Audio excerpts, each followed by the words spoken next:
What's up, Purple People podcast fans? Welcome to the show this week. I am one of your three lovely hosts. My name is Kyle Smith. Welcome, everybody. I'm joined by Adam Carlson. What's up, dude? Hi. Good, solid, short, manly. That's all. That's everything Adam Carlson is. Big, burly, short, and manly. Okay, you're not short, but you need a haircut?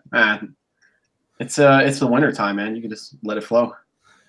That's what's scary right there. And Kyle West, what's up, man? Hey, guys. How's it going? It's all good down here. Dorian's going to be out this week. Hopefully we'll get him back next week. He and Adam are feeling a little under the weather, so we're going to try our best to carry our teammates around. So sorry if you guys hate okay. the Kyles. Doggo with who was at the camp. Yeah, he's at a new spot this week. He's mad at me. I just got home and fed him, and I won't give him any attention, so I made him stay over there. He's kind of angry with me right now. Yeah, so it seems like this show is going to be mostly Mr. Smith because Mr. West is experiencing some problems with his internet connectivity. So you'll be hearing a lot of cutting out on him, yeah. That made me think of Parks and Rec. I have to go to that. Best one-liner for the show wasn't even written in the script, and the writers were super pissed.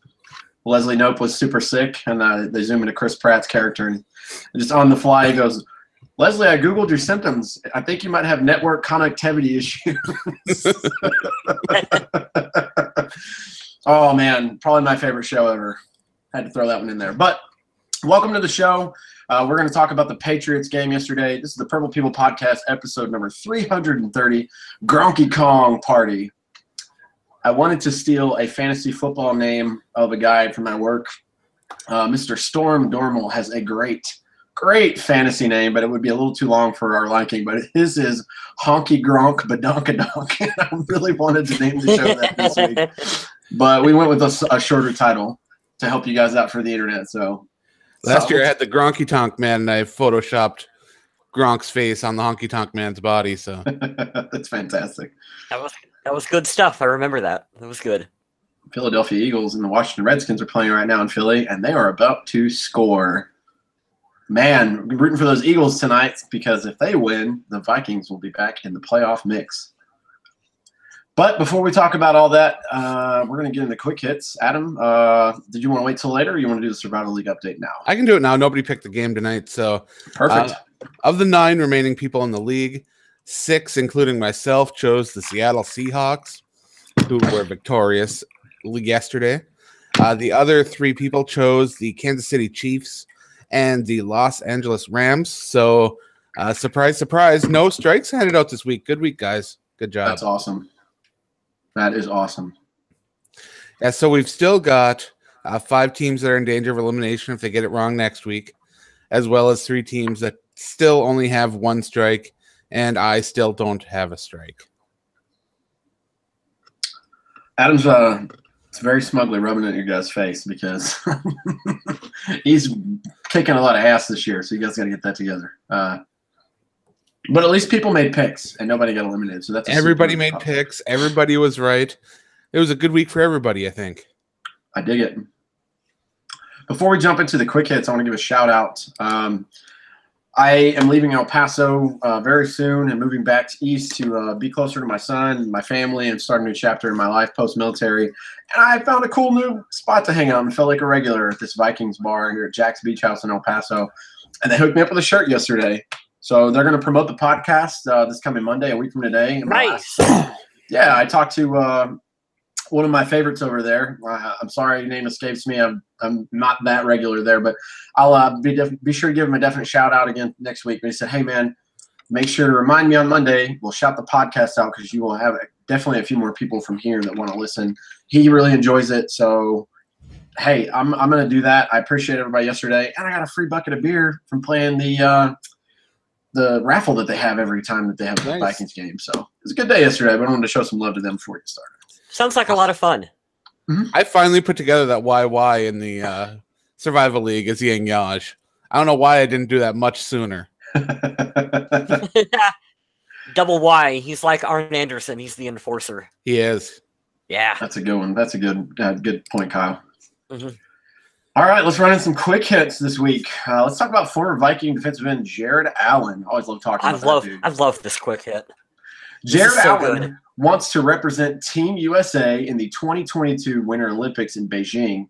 After considering and then dismissing the sport of badminton, he settled upon curling. His curling team consists of former NFL players Mark Bulger, Keith Bullock, and Michael Ruse. The team has hired former Olympian John Benton as their coach. I threw the idea out there, like, wouldn't it be cool if a group of former NFL players tried to make the Olympics in curling? Of course, he would just randomly throw something out there like that and get a coach from somebody who's like a professional in this. That's the best thing I've ever heard. It's the Jamaican bobsledding team all over again. I can't wait. Oh, that's fantastic. Oh, more power to him. This is the most Jared Allen thing ever. This is great. It really is. I hope he can actually do it. I hope they're good at it. As long as he has a mullet when he does it, I could care less what place they come in. Just put a cowboy hat on, rock a mullet, and let's go to town. Let's see what happens. Earlier at the end of last month, a lot of Vikings players got together and played some curling. So this curling is something I guess that the players do. I like it. It was super random. I wasn't expecting that when I opened it up. I know you guys mentioned something in the chat earlier, but that's fantastic. That's a good way to start the show off. I also knew Mark Bulger used to, but I didn't know about Keith Bullock or Michael Roos. I wasn't familiar that they played, but yeah, it's weird to find out what some of these other people can do. Like you've got a lot of the former NFL players or current NFL players that are big into gaming. You know, you've got other ones that have made exploits into like fishing or other kind of recreational activities where, you know, that they do very well. So it's cool to see Jared Allen group up with these guys. And who knows, maybe John Benton, I believe he was part of that gold medal winning team that won the curling at the Olympics last time, right? Ooh, I'd have to check that. I have no idea. But yeah, it'll be something fun to watch anyway. We'll keep you posted on that. We've got 4 years until it happens, so I'm sure there'll be some updates, but that's a really cool way to start the show. Oh, man, I want to go on a rant about this next one, but I'm not going to do that at the beginning of the show. There's a rumor floating around that John DeFilippo, the Vikings offensive coordinator, is a candidate for the Cleveland Browns head coaching job. In other NFL news, if you guys didn't hear yet and we're the first one to break it to you, Green Bay fired head coach Mike McCarthy yesterday. I think personally he would probably be the front runner for that job because why not? But, I think John DeFilippo would get a shot. I think it'd be 2 years from now. I don't think this year has garnered anything like a Pat Shurmur did last year as an OC to go to head coach just yet, but we would see. But that's just my 2 cents. Sorry if you guys didn't hear about that sooner. Yeah, Mike McCarthy's gone. And a fun fact from the Vikings presser today I wanted to throw in there. Mike Zimmer is the only coach in the NFC North that still has a job a year removed. So that's crazy. And that's weird. Doesn't it seem like he just got hired? It doesn't feel like that long ago. It really doesn't. Yep. No. That's crazy. We'll keep you up to date on that. I personally want to see more of DeFilippo. I'm not on the train of, oh, God, we lost the game. We have to fire everybody like it seems to be every Viking fan on the internet ever. But we can talk about that later after we go over the stats and run down this game. I want Green Bay to hire Jeff Fisher. Jesus, man. That would be the best thing ever. I was listening, of course. Here we go again. I was listening to Levitard on the way Is Tom home. Cable still out there? Tom Cable. He's somewhere. I mean, he's not dead. Some good names. We should find a list of the most awful coaches and just Photoshop them into that Packers like windbreaker that McCarthy always wears. I mean, I didn't even know if Les Steckel's still alive, but if he is, go for it. You can have him.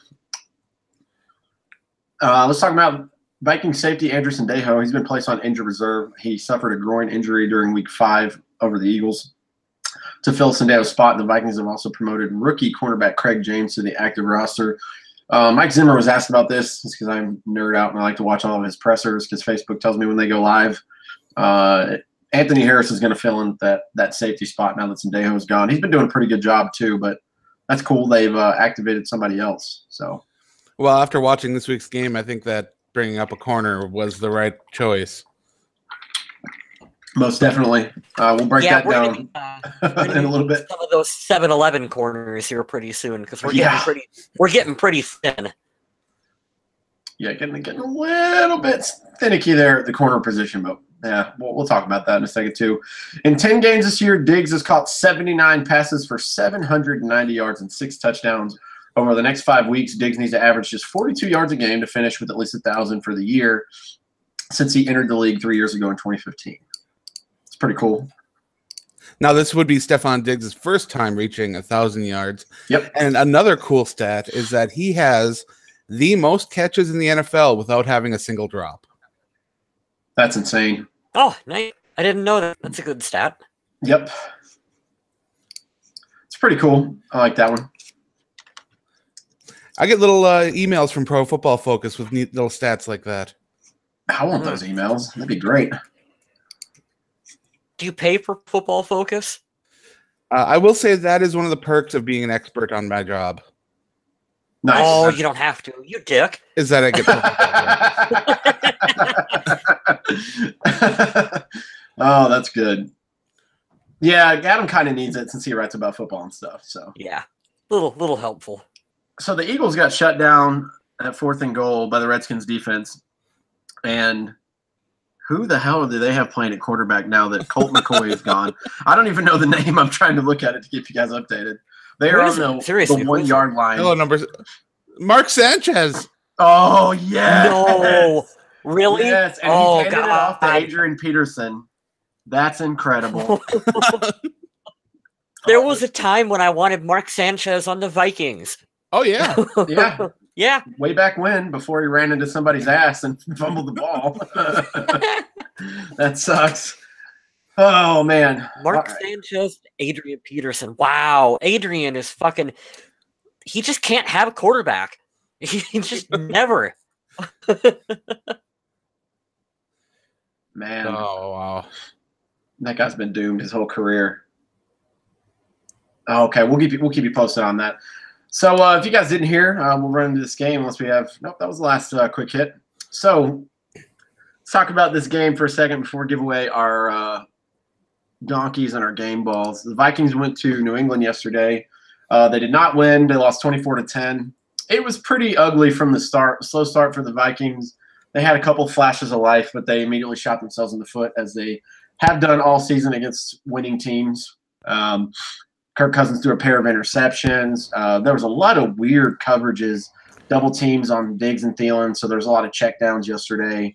It was bad. The defense wasn't terrible, but it was just classic Bill Belichick, just out coaching and scheming the other team, and it was frustrating to watch. But kind of expected that yesterday. I hate to just say, hey, we're just going to go ahead and call this a loss, but I think New England, they said yesterday on the stat, did you guys see that? They're the winningest team ever in December. Why am I not surprised? It's like 80-something wins in December. I don't get it. That's ridiculous. And they have won an absurd number of their last home games, so I don't even. Yeah, I wasn't too hopeful for us to come in there. I mean, we competed pretty well, I think. I thought so. Yeah, stayed in the game anyway. It was pretty close up until the very end. The fourth quarter kind of got away. You know, the Patriots scored pretty quick, but frustrating loss. Not gonna lie, I wanted them to win. I think we could have, but this answered a question for me yesterday because I said yesterday, you know, what would it be like if the Vikings went to the Super Bowl last year and played New England? Now, yes, it would have been in Minnesota, which would have made it a much closer game because, you know, home field advantage. But damn it, I'll be damned if the Patriots just don't find a way to win like all the time. It's really frustrating. They are that good. They really are. And they've proven it over the years. Yep, super frustrating. Well, let's jump into these game balls and donkeys. I'm going to give my game ball to Eric Kendricks.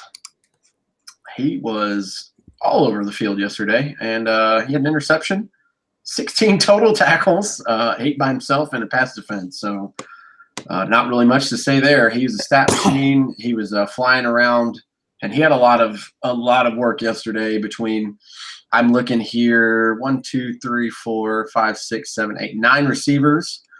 2, 3, 4, 5, 6, 7, and 8 rushers that he had to deal with. So, yeah, he had his work cut out of him but we all know that Eric Kendricks is awesome and one of the best, if not the best defensive player we have. So that's my choice. 16 tackles. That's incredible. That's crazy. It just shows you how much he was everywhere on the field. And with the Patriots offense, it's so built around getting the ball out, getting it in someone's hands, and picking up yards after the catch. It was instrumental for him on a lot of those plays and those drives where New England actually got stopped, that he was there to make those stops. He was hustling like a madman. You gonna go, Mr. West there?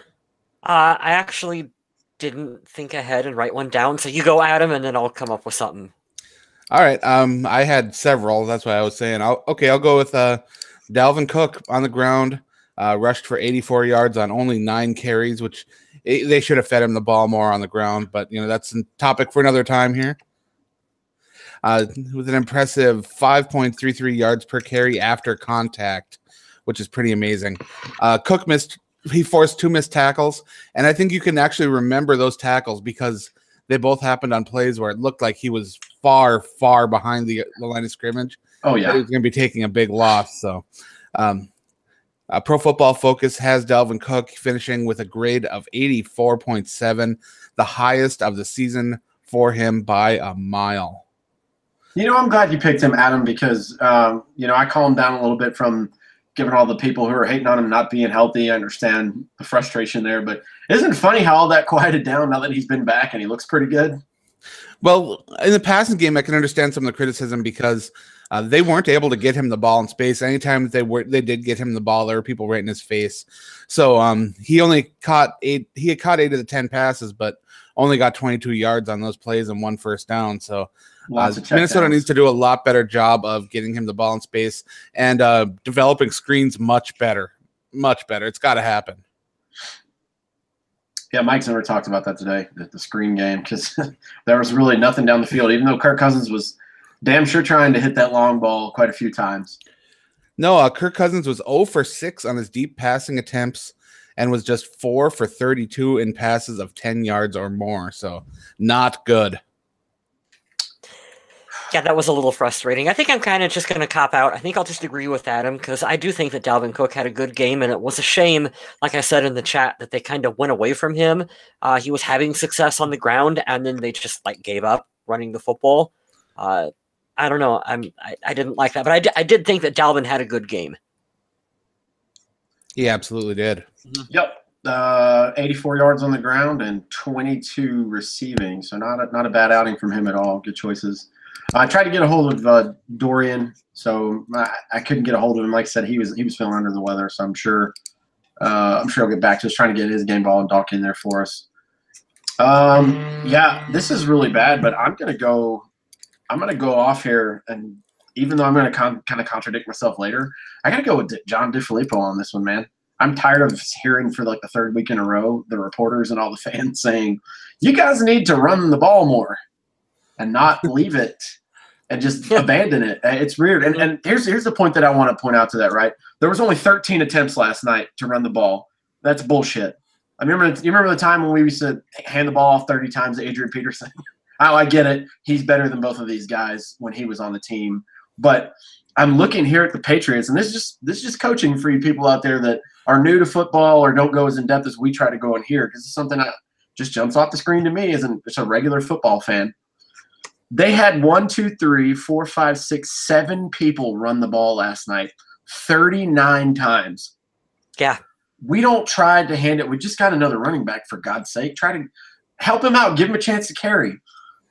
C.J. Ham didn't get any carries last night. I don't know if Mike Boone is still around. Try him in there. I don't know, but 13 carries between Dalvin Cook and Latavius Murray is not going to cut it. Mike Boone was injured and inactive. Okay. I know Rob Thomas, didn't he go to the practice squad? I thought you said Rob Thomas, and I was thinking, okay, are we talking the Matchbox 20 guy, or are we talking the guy who created iZombie, or what are we talking here?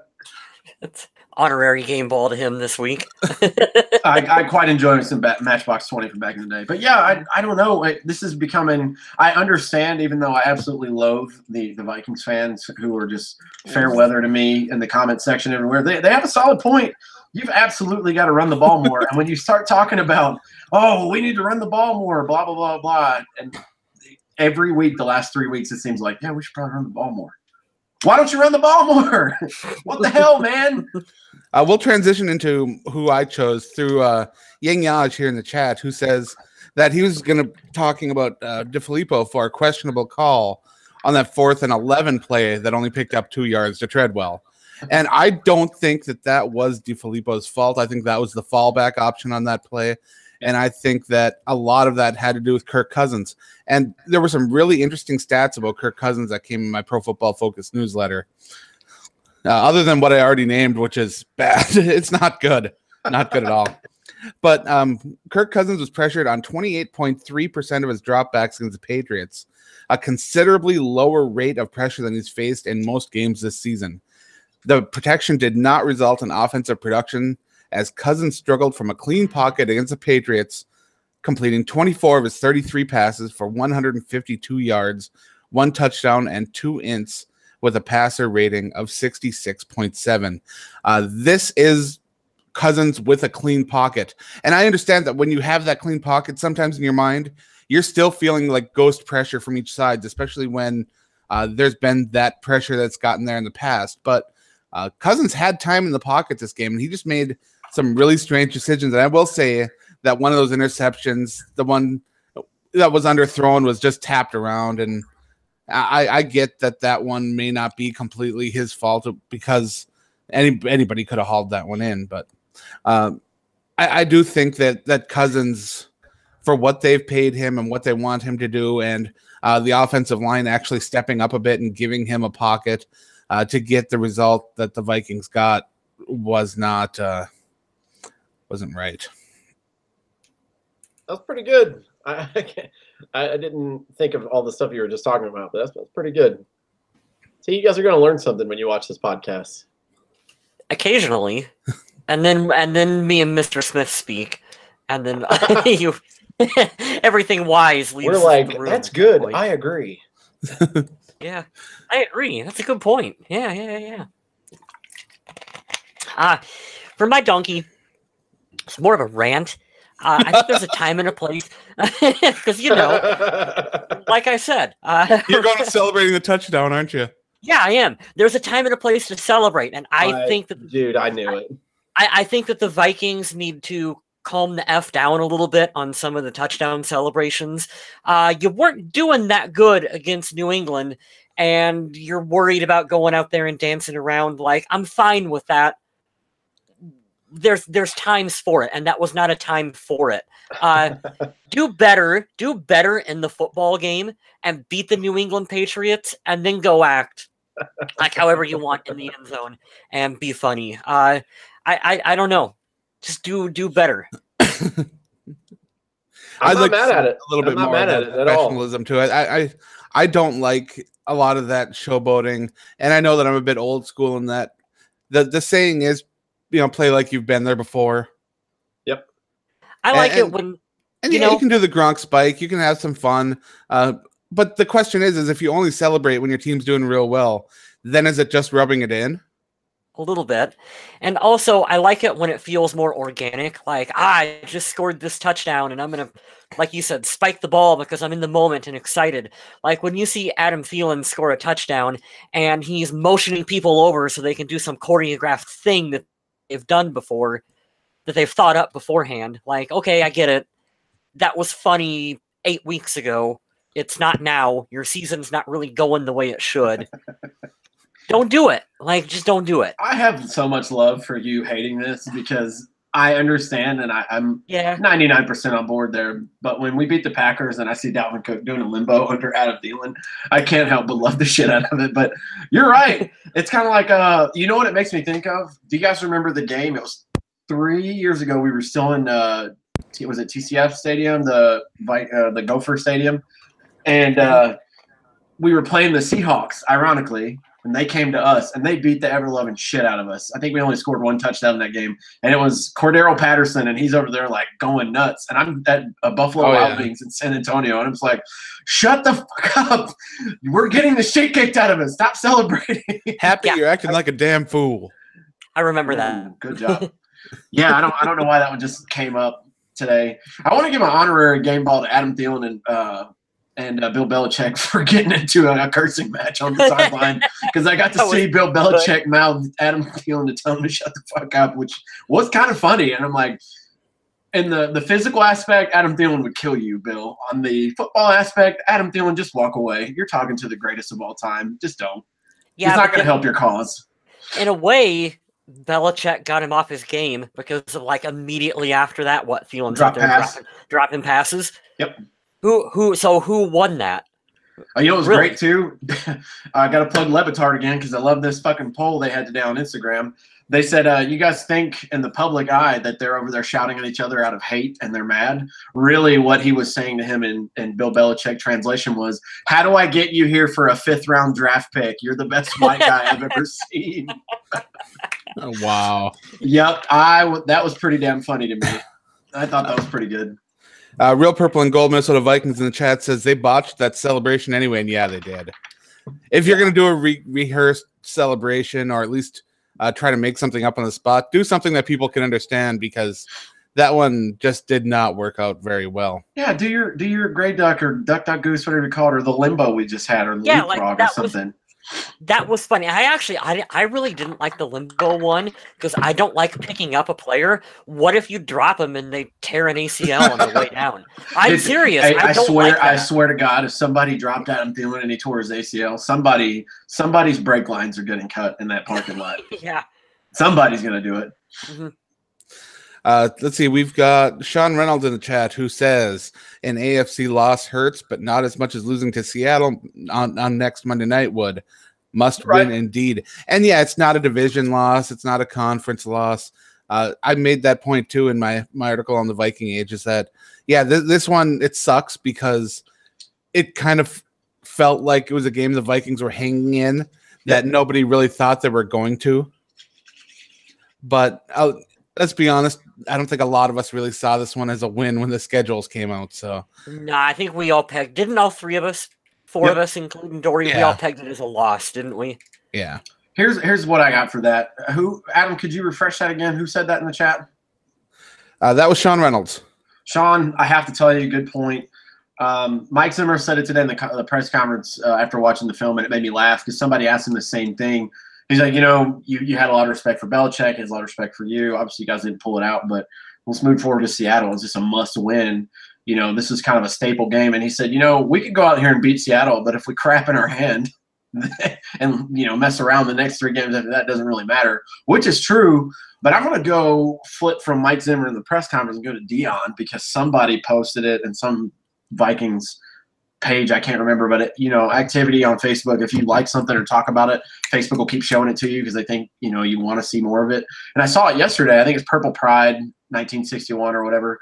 Somebody said they recorded Dion talking. And Deion Sanders said, "I still think the Vikings are going to win this division. We could still do that if we can win out these games and finish off Detroit. And I think we have a much better chance to beat the Bears Week 17 at home."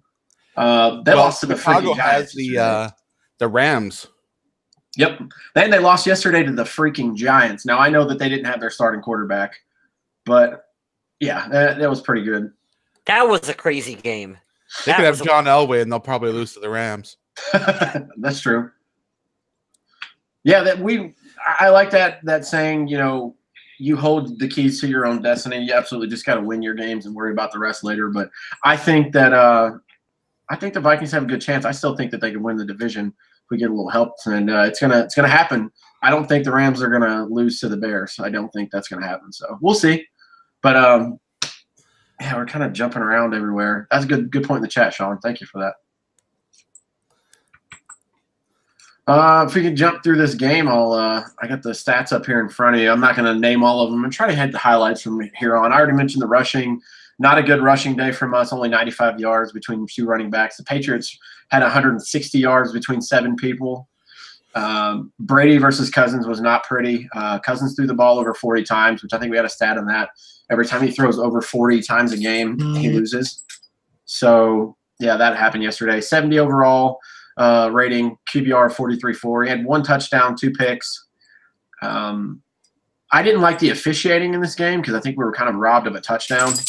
But I'm not going to jump too far into that because it was very, very frustrating. There were some missed PI calls that, took it back for us, but neither here nor there. Kirk Cousins did not have another good day. A lot of people are not happy with him so far this year. Tom Brady had an excellent day, 83.1 QBR, 102.5 rating, 24-32, 1-1. Eric Hendricks did pick him off, which is good. That pressure from Harrison Smith came out on a safety blitz, and he ended up being a little off target, so that was cool. Yeah, to get back to the point about the officiating for a second, though, I was in the camp of complaining about it until I realized that the call started going both ways a bit. Yep. And I can deal with just crappy officiating overall as long as it's not leaning one way or the other.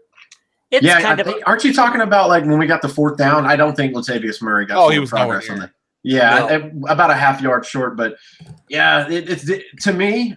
I hate to be picky because you are right. If it goes one way and then goes back again, I can kind of live with it. But when one obviously misses points and the other, it's a conversion and we needed it. But when I'm talking points or no points at the current moment, that really gets under my skin. And there's I don't understand that. I don't get it at all. I was watching the Panther game, playing the Bucs yesterday, going to where I was mentioning where I was going to watch the Viking game yesterday, and there was just piss poor officiating in that game too. And that's really frustrating. These guys have one job. Don't they make like $80,000 a year doing this too? They do pretty well. Yeah, like I don't understand how we're still talking about this years and years later. I think they ask too much of the officials. I think the NFL rule book is too big. They could probably go through and condense it a little bit and make some of the rules simpler and more common sense oriented. Would probably do the league some good. Yeah. That's just my opinion. I've always thought they need to have like a maximum amount of rules, and anytime you add a new rule, you've got to go to the book and can an old one. I think that would help a lot too. Yeah, I mean that's not a bad idea. We have lots of good ideas on this show that they're not going to do, which is really frustrating. Mm-hmm. Going back to the stats, receiving, Stephon Diggs led the way, targeted 5, caught 5, 49 yards. Kyle Rudolph was 3 for 3 for 38. Aldrick Robinson 5 of 9 for 37. Thielen was 5 of 10. Hey man, I'm telling you now, I had an argument with some buffoon the other day talking about Laquan Treadwell and Aldrick Robinson. Yeah. I totally get it, man. I don't hate on Laquan Treadwell because you have nothing else to do. I do hope that he succeeds, but this guy's not for us. He's not going to. Not at this point. Yeah, he'll probably be like Cordero. He'll go somewhere else and have a great time and shine there, which would be super frustrating. I haven't even looked at Cordero's stats. Is he doing that good for New England? Or are we just saying that? Let me pull it up. Or are we just saying that because, he's a gadget guy and he used to be one of our players and we're just missing him compared to Laquan Treadwell? Like, I'm curious to see what his numbers actually are. All right, let's look at this. I type in Cordero Patterson. The first thing that comes up is Cordero Patterson fined $13,369 for grabbing Henry Anderson's crotch. Yeah, I seen that the other day too. Wow. So in 12 games played this year, he's only been targeted 20 times for 173 yards, but he does have 2 touchdowns. Yeah, you guys are paying a little bit more attention to him just because you liked him a little bit when he was in Minnesota, and there's nothing wrong with that. Yeah. So what does Laquan? He has 38 attempts on the ground for 162 yards and a rushing touchdown. Let's see, returning. He has 1 special teams return. So he's doing what he did in New England on a little smaller of a scale, not as big in numbers as he did the rookie year for us. It probably helps that he doesn't have Christian Ponder throwing him the ball. I don't know. Just throwing it out there. But, yeah, it is what it is. But he's not lighting it up for New England. Like, no, you could get rid of Cordero Patterson and they would be fine. Right. He's got more than 100 yards less than Treadwell. So Treadwell. Yeah, that's true. So we had Diggs, Rudolph, Robinson, Thielen, Cook, Treadwell, C.J. Hamilton, Latavius Murray all caught balls for 201 yards. New England had a ton of people. They had 9 receivers for 311. James White was the leading receiver. Running back leading for receiving again. Go figure. Josh Gordon had a decent day. 3 catches for 58 and a touchdown against us. We limited Gronk pretty well. Edelman didn't catch it too many times. He dropped a lot of balls, man. I said it last time. I think Julian Edelman's out of that team after next year. They'll replace him in a heartbeat. Let's talk about that James White number for a second, though, because that number is grossly inflated with that pass that they let them have at the end of the first half. Yeah. That's garbage time yards right there. 9 targets, 7 long of 42. Yeah, so if you subtract the 42 out of there, he only had 50. That's a good point. I forgot about that. No fumbles, which is really weird. Minnesota defensively, we already mentioned for the quick hits. The game ball and the donkey. Eric Kendricks had 16 tackles yesterday. It's crazy. 8 by himself, 1 pass defense. Linval Joseph and Anthony Harris had 7 each, 5 solo. Anthony Harris had a pass defense. He also had Eric Kendricks had that interception. Sorry. Barr, Hunter, Griffin, and Alexander had 6, 6, 5, and 4. There was only 1 quarterback hit. There were no sacks for Minnesota, which is super frustrating. Yeah, it's sad. Meanwhile, 2 sacks for the Patriots, 3 passes defended, 6 quarterback hits. They just played really, really well defensively yesterday. And I don't know who that corner was, but he was really pissing me off because I've never heard of him. And I'm like, why is this guy doing so good? Number 27. I can't think of his name. Oh, that rookie that didn't get PI called on him? That's exactly right. Here's a stat from Pro Football Focus about the defense. Danielle Hunter generated a team-high 4 pressures on 30 pass rushing attempts, while Harrison Smith was the only other Vikings player to record multiple pressures, getting a hit and a hurry in 5 pass rushing attempts. Everson Griffin and Sheldon Richardson did not manage to generate any pressure on their respective 29 and 25 pass rushing snaps. That's a bit surprising. That's crazy, man. It's one thing when you think of other teams. Like, let's talk about Seattle because they're coming up. It's just something relevant, I think. They're the number 1 rushing team, or I think they attempt the most rushes in football. And you remember they were, certain teams are known for, like Seattle a long time ago. Not a long time ago, but in recent memory, a couple years back, they had the Legion of Boom, right? They're known for their defensive monstrosity. They got a good secondary and all these guys. Then you go over to New Orleans and LA this year, and it's all about offense, and Kansas City as well. But this team that we just played, not too many stars, like besides Brady and Gronk. You don't think of like, oh man, this guy's like one of the best. Maybe there's a couple of Pro Bowlers in there. Right, like even the McCourties don't get talked about a lot. They're just good everywhere. How do you coach that well? Because we've seen guys leave from there and then they go somewhere else. Malcolm Butler won them a Super Bowl. I understand that there's 4 quarters of the game, and I totally understand shitty play calling, bad coaching, Atlanta. All that comes into effect, but Malcolm Butler ended the game for them. I won't say that he won. I'll say it better. He won the game for them and ended it there. And he goes to Tennessee, and he sucks. I don't understand how you can be that good everywhere, but they find a way to do it every single year. And this team is going to go to Oakland Raider bad once he leaves and Tom Brady leaves. I can't understand it. Interceptions, already mentioned. Eric Kendricks had the one for the Vikings. Jonathan Jones and Deron Harmon had both a piece for the Patriots. Kick returns, Amir Abdullah, 2 for 61. Patterson, 2 for 55. Punt returns, Marcus Sherrills, 1 for 4. Julian Edelman, 3 for 29. And Bailey missed another field goal yesterday. You guys want to talk about that? Not particularly. I don't know what it is. Well, you can't get rid of the guy, but is it the curse of Blair Walsh continues, man? I swear. I just don't. Well, this miss was like a 50-yarder, wasn't it? Let's look at this. Let me get on his stats here. I think the miss was quite a long kick that was far from automatic by any means. Yeah, and it was outdoors too, but still. I will say that Amir Abdullah did fairly well on kick returns, and I'm not usually one that even likes to see the football come out of the end zone on kickoffs. Team touchback. We are team touchback here at the podcast. Yeah, Adam, I'm getting back to you versus New England. He was 0 for 1 from 40 to 49. Yeah, I believe it was 48, 49, somewhere in there. Yeah, I think it was a 48. You're right. Yeah, and 1 for 1 in the 30 to 39 range.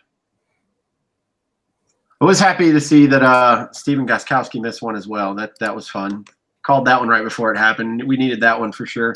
Punting, Matt Weil, 5 for 228, long of 53. Ryan Allen, 4 for 166, and he had a 52-yard punt.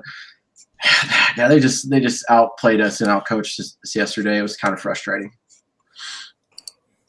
For all the money they're paying Kirk Cousins, we've punted the ball way too much. This is super generic to say. I don't want to people think I'm saying this as a cop-out, but it's something I truly believe. The offensive line is the biggest emphasis here for this team. We need them to improve there. The last time I checked, and I'm sure it wasn't the greatest after this game, it seemed like he had a little bit more time yesterday, but last time I checked, Adam, correct me if I'm wrong, because I'm sure you're up to date with these stats, but we're like 30th out of 32 in the NFL. Yeah, before this game, Minnesota had the number 30 overall offensive line. This has got to get fixed. I'm on board with everybody's frustration of, we paid this guy so much money, and then he's got to perform. Well, it's hard to perform. You hate to say that you want to cater to a quarterback, but quarterbacks succeed when you pass protect for them, when the offensive line's a good run blocking unit, and the running back is dependable, or running back by committee like we have. Just want to see that happen. This game, Kirk had more time. He had a pocket. He had opportunities. He just couldn't execute on them. And a lot of this has to be just absolutely handed to the New England Patriots defensive schemes, because they had that offense so confused. They did. There was a lot of weird looks. Mike Zimmer talked about unorthodox looks and double teaming Diggs and Thielen all night, that's how you beat us offensively. That's exactly how you beat us. But I don't know. It's weird. Dorian Foley just got back to me. He wanted to throw in and say that he thought Eric Kendricks had the game ball and Laquan Treadwell had the donkey. Could have called that one, but there you go, Dorian. Had to get your game ball and donkey in there. I can fill in for Dorian. It was because of that catch on, what was it, that 4th down attempt? What was he supposed to drop it? 4th and 2. I don't. If he would have dropped it, I don't know. Drop it, and someone else picks it up and runs forward with it. I don't know. He caught both the passes that came his way. What do you want him to do? I do want to give a little bit extra credit too, because we didn't really talk about this. Kyle Rudolph, he only caught 3 passes on the day, but the degree of difficulty on some of those catches was high. He caught one in traffic in the middle of the field that they were just trying to force out of his hands the whole time he was bringing it in. And his strong hands just held on to the thing the whole time. And the other one was a catch along the sideline that there was debate as to whether or not it was a catch at all. But it turned out to be a catch because it was called the ruling on the field standing. But man, he came through clutch when the ball came his way, even though it wasn't very often. So Sergio brought up, and that is a good point about Kyle Rudolph. Sergio in the chat brought up a good point too that we forgot to mention, that on the miss by Dan Bailey, the punter was late getting on the field. Yeah, to hold he was. The ball, yeah, and he was. That's what Sergio said in the chat. He's like, I knew it was going to be a miss. We all knew that. As soon as he was late on the field, we all knew that was going to be a miss because of Vikings. That's that. Yeah, Matt Weil was over there texting on the sideline, like updating his Instagram and shit. He's like, oh, man, we got 11 seconds. I should probably run out there. Yeah. Super funny. I only have 2 jobs on this team, to punt and to hold. And if you're late to one of them, that's a 50% fuck up in your job duties.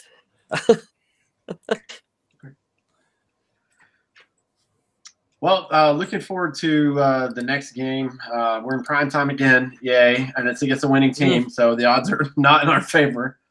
But I think we stack up a lot better against this team than we do against New England. That's just me. I hate that the Vikings have to go from one side of the country all the way to the other. I hate 2 road games back-to-back. I hate that it's in prime time, whatever.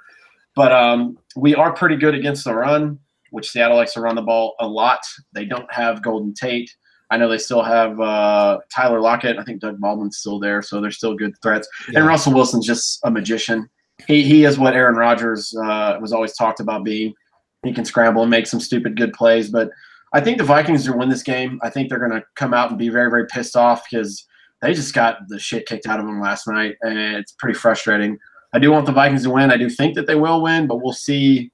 As long as they play a good game, they should be all right. But Yeah, Monday Night Football. A week from right now, they'll be playing. So should be a good one. How you guys feeling about it? Are you guys excited for it? I'd be a lot more confident if this game was playing in Minnesota. Yeah. Oh, absolutely. Absolutely. CenturyLink's hard to play in. I still do like the way Minnesota matches up. I think that Seattle's got a nice pass rush, but I think that Minnesota can contain them, especially based on some of the progress that I saw during this game. I think the offensive line is starting to make some adjustments. They're still getting burnt on a lot of stunts, so I'm hoping that Seattle doesn't run a lot of defensive line stunts to confuse the Vikings' offensive line. But otherwise, I do think that the Vikings are going to find time to throw the football, but I also want to see if the criticism that has been stuck by the media and the fans and everybody about having a more balanced attack sticks, because you can't really win or keep the defense on edge when you pass 44 times and run 13. You can't keep anybody guessing that way.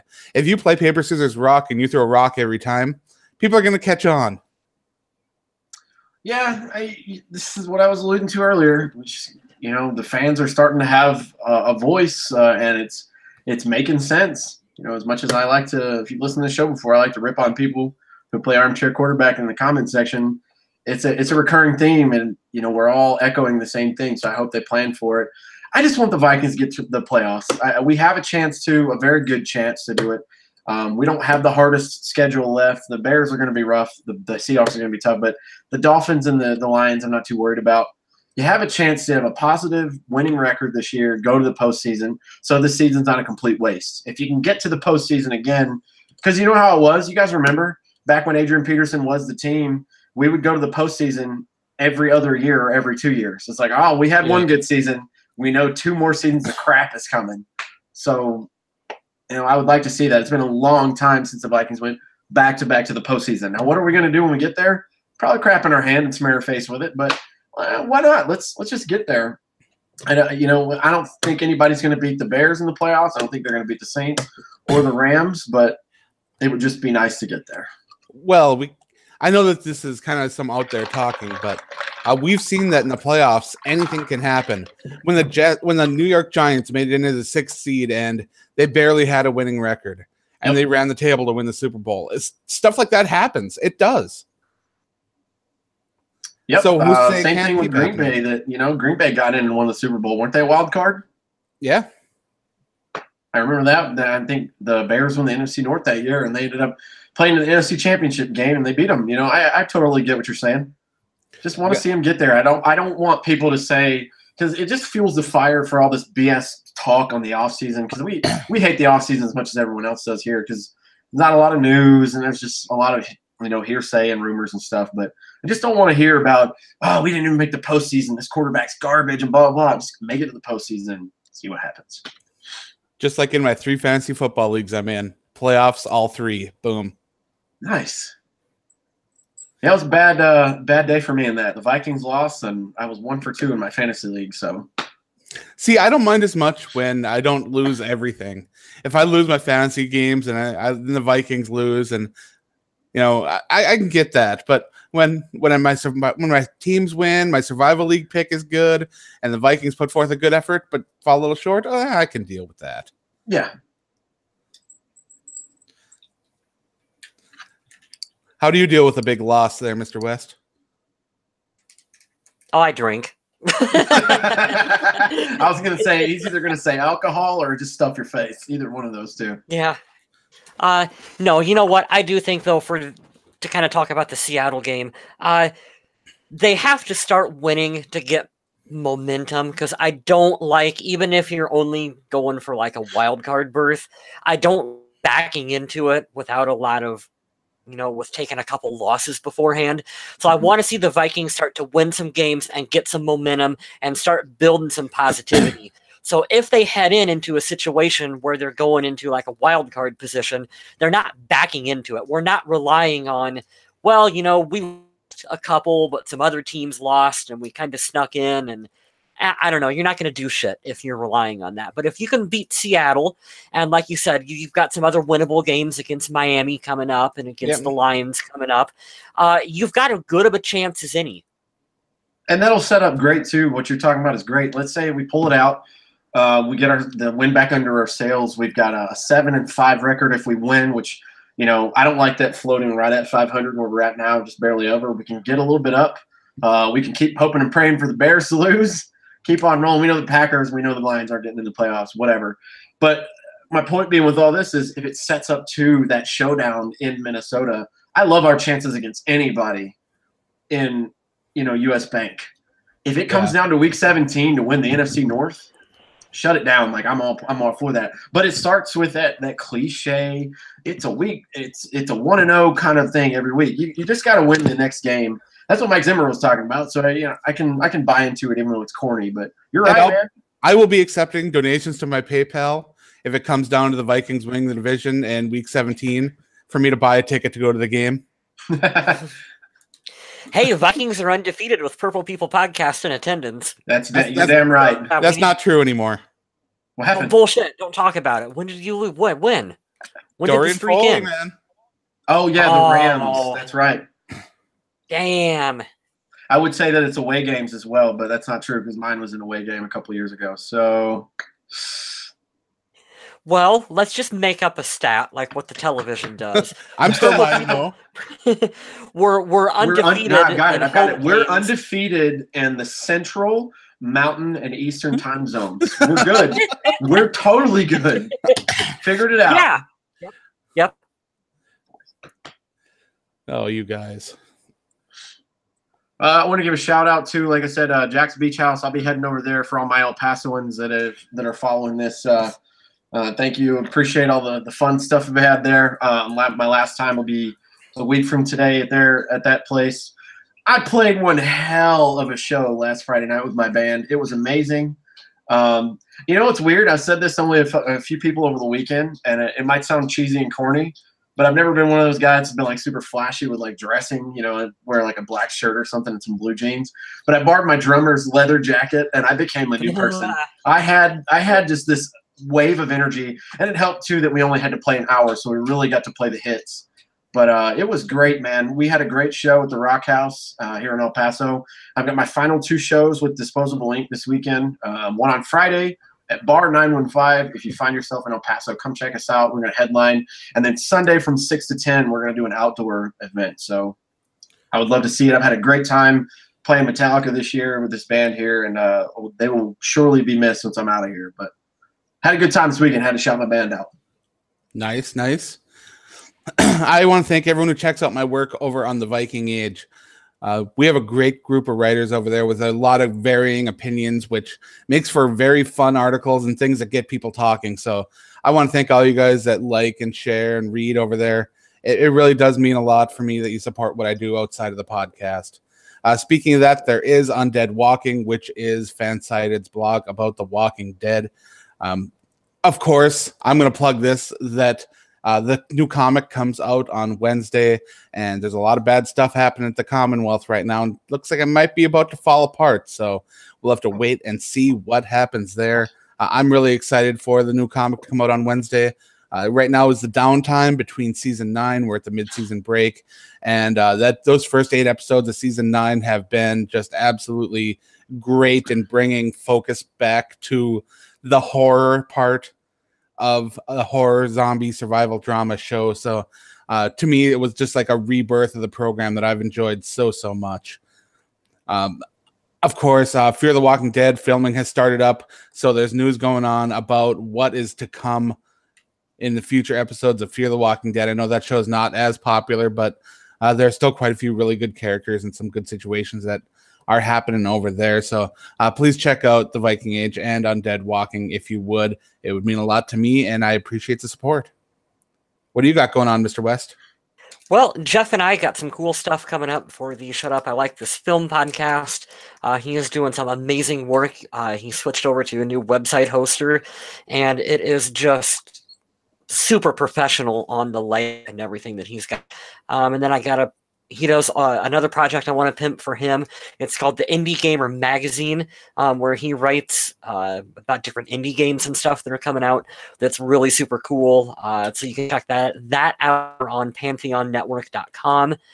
That's pretty cool. Shut Up, I Like This is our other podcast. Yeah, I guess that's my stuff to talk about. The Indie Game Magazine, is that mostly PC or is that console as well? He does a lot of PC because a lot of the games developers tend to do PC based games, Right. but he will cover. He'll cover PS4, Xbox, Nintendo Neat. stuff. Yep, and it's really cool. You can get a digital subscription, or you can get like an actual physical print magazine delivered to your door every month. Nice. It's really cool stuff. Start doing with that. I just realized that I have tickets for NXT Live the same night that the Vikings play the Seahawks, so I'm going to get rid of my NXT tickets. And I wanted to see the Velveteen Dream, man. The Velveteen Dream's amazing. Man, that's tough. I'd almost go to NXT. I know, right? It's tough. If you can connect to Wi-Fi, you should definitely do that and watch the game while you're there. That would be awesome. Oh, I do love my wrestling. I sure do. So with us being on Monday Night Football next week, are we probably recording? I'm sorry, you cut out. Did you say Tuesday? Yeah, Tuesday. I would say we could aim for that. Tuesday or Wednesday, just to keep it, relevant for everyone that watches. We don't want to be too late. If you guys were down for it, since it's not and I hate to do this live on the air because I don't want to back you guys in the corner. If Dorian's online too and he wants to do it, but if you guys want to go right after the game, I'll be up. I would love to do that. That'd be cool. I really enjoy doing it right after a game, but it just depends on everyone's schedule. We'll talk amongst ourselves. I just kind of wanted to give everyone a heads up a little bit in the chat or all the listeners and stuff, since it's we usually record Mondays. Yeah, yep. Well, all right. I think that's all we have for this week, unless you guys got any bold predictions or hot takes or cold lasagna or whatever you guys got. I don't know. I'll go ahead and say it. The Vikings are gonna win in Seattle. We're gonna win a week from today. Mark it, book it, sell it. I think the offensive coordinator will mutually part ways with the Vikings after this season. I don't think that they would block him from a head coaching position, and that might be for the best. That might be a classy way for the two parties to just kind of thank you and part and kind of move on. I would be okay with that. All right, there we go. Mm-hmm. It's way juicier than mine. I'll take that. I'll let you run off in the sunset with that. All right. Thank you, everyone, for joining us in the chat and interacting with us on Facebook, Twitter, and maybe Instagram. I don't know what we got going on anymore. Yep. But you can find this podcast on YouTube. All of our old episodes, and I mean all of them, are on YouTube. So if you ever want to watch what happened 5 years ago from the Purple People podcast perspective, we're there. It's a lot of terrible content. Oh, it's bad. I don't recommend going back. Don't. It's there if you want to, but I don't recommend it. iTunes, PodOMatic, Stitcher, we're everywhere. So Google Podcasts, even if you listen to a podcast on a site, there's a good chance we're there. And if we're not, let us know. We'll try to get on there. And I do want to thank everyone again who joined us in the chat. We love having you guys here to BS with us, ask us questions, interact. It's a lot of fun, and we wouldn't keep doing this if we didn't love doing this with you guys. Because as you guys know, we do this for free. We don't get paid for this. We don't run ads on our YouTube videos. We are here because we love talking football with you guys, and we hope to keep it going for a long, long time.